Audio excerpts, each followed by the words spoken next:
সত্যি কথা বিড়াল মারতে হয় কিন্তু প্রথম রাতে। এখন জামাত বা এনসিপি এরা কিন্তু প্রথম রাতে বিড়ালটা মারতে পারেনি। কেন মারতে পারে না? কারণ হচ্ছে জুলাই যদি না হতো তাহলে কিন্তু এই সরকার হতো না। ঠিক আছে, এখন জুলাইয়েরকে যদি আপনি অস্বীকার করেন তাহলে কিন্তু বাংলাদেশের ভ্যালিড প্রধানমন্ত্রী কিন্তু শেখ হাসিনা, যদি আমরা তাকে আদর করে ফ্যাসিস্ট বলি, তাই না?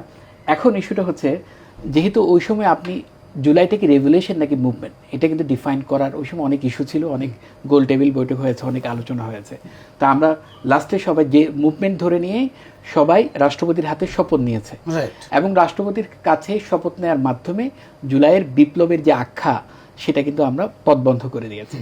কিন্তু সাবসিকুয়েন্টলি যখন জুলাই সনদটা হলো, সেটা কিন্তু একটা হাইব্রিড একটা অর্ডার হলো। যেমন সেটা কিন্তু দেখবেন প্রথম লাইনে লেখা আছে বিপ্লবী সরকার হিসেবে কিন্তু এই সনদটা পাশ করানো হলো। সাথে আবার রাষ্ট্রপতিকে আর্টিকেল 70 সেটা অর্ডিন্যান্স ক্ষমতাটা প্রয়োগ করা হলো। তার মধ্যে হাইব্রিডভাবে জুলাই সনদটা পাশ করা হলো এবং পাশ করার মাধ্যমে কিন্তু পাশ করা হলেও কিন্তু এখানে কিন্তু আবার একটা ক্লজ রাখা হয়েছে, সেটা কিন্তু সংসদে কিন্তু পাশ হতে হবে। সংসদে যদি পাশ না হয় তাহলে কিন্তু সেটা কিন্তু আসলে ইউজলেস হয়ে যায়। যেমন ধরেন এই অন্তর্বর্তী সরকার 130টার উপরে কিন্তু আইন অর্ডিন্যান্সগুলো পাশ করে রেখে গেছে। সেগুলো যদি বর্তমান সংসদ তার প্রথম অধিবেশনে পাশ না করে তাহলে কিন্তু সেগুলো মারা যাবে। কিন্তু একটু আগে দেখলাম জনাব সালাউদ্দিন সাহেব বলছেন 100টার মতো অর্ডিন্যান্স ওনারা মনে হয় প্রথম দিনে উত্থাপন করবেন, হয়তো সেখান থেকে সেগুলো পাশ করিয়ে নেবেন। এখন যে ব্যাপারটা সেটা হচ্ছে আপনার রাষ্ট্রপতির কথাটা কেন আসতেছে। যেমন রাষ্ট্রপতির কিন্তু একটা বর্ণাঢ্য কেরিয়ার আছে, একটা জুডিশিয়ারিতে ছিলেন উনি, তারপর হচ্ছে উনি এসএসসিতে ছিলেন, অ্যান্টি কারাপশন কমিশনে ছিলেন, তারপর হচ্ছে উনি অ্যাসালামের প্রতিনিধি হিসেবে কিন্তু ইসলামী ব্যাংকেও ছিলেন। ঠিক আছে, আবার কিন্তু ওনার একটা রাজনৈতিক পরিচয় আছে, উনি কিন্তু বাংলাদেশ আওয়ামী লীগেরও একজন রাজনৈতিক কর্মী।